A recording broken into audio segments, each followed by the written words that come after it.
வேல்மாறல் பாடல் 5. பனை கைமுக படக்கரட மதத்தவள கஜக்கடவுள் பதத்து இடும் நிகழத்து முளைத்தெறிக்க வரமாகும்.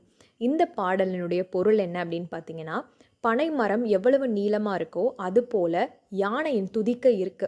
அது எந்த யானை அப்படின்னு பார்த்தீங்கன்னா, இந்திரனுடைய வாகனமான வெள்ளை ஐராவதம். நல்ல வெண்மை நிறம் பொருந்திய அந்த யானையோட துதிக்கை நீளமாகவும் அதோட நெத்தியில் அழகான ஒரு அலங்கார துணியும் போடப்பட்டிருக்குன்னு சொல்கிறாங்க. அதோட கண்ணிலிருந்து வழியக்கூடிய கண்ணீர் அதோட கன்னங்களில் படுறத சொல்கிறாங்க. இதுதான் முதல் அடி. இரண்டாவது அடியில் என்ன சொல்கிறாங்கன்னா, அப்படிப்பட்ட இந்திரனை விலங்கு போட்டு அசுரர்கள் பூட்டி வச்சிருக்காங்க.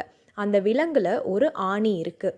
அந்த ஆணியை வேல் வந்து உடைச்சு அவருக்கு விடுதலை கொடுக்குது அப்படின்னு இந்த பாடலுடைய அர்த்தம் வருது.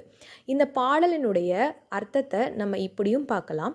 ஆழ்ந்து ஒரு அர்த்தம் என்ன அப்படின்னு பார்த்தோன்னா, நம்ம மனிதர்களாக பிறந்த எல்லாருக்கும் பலவித பொருட்கள் இருக்கும், செல்வங்கள் இருக்கும், எல்லாம் இருக்கும். நிறைய மனிதர்களுக்கு எக்கச்சக்க பலங்கள் கூட இருக்கலாம். இப்போ இந்திரனுக்கு எப்படி ஐராவதம் ஒரு பலமான ஒரு வாகனமோ அது போல் நம்ம சுற்றி நம்மளுக்கு எவ்வளவோ விஷயங்கள் இருக்கலாம். ஆனால் வாழ்க்கை அப்படிங்கிற விலங்குல அகப்பட்டிருக்க நம்ம கர்மா அப்படிங்கிற ஆணியை விட்டு விலகினா மட்டும்தான் நமக்கு விடுதலை கிடைக்கும்.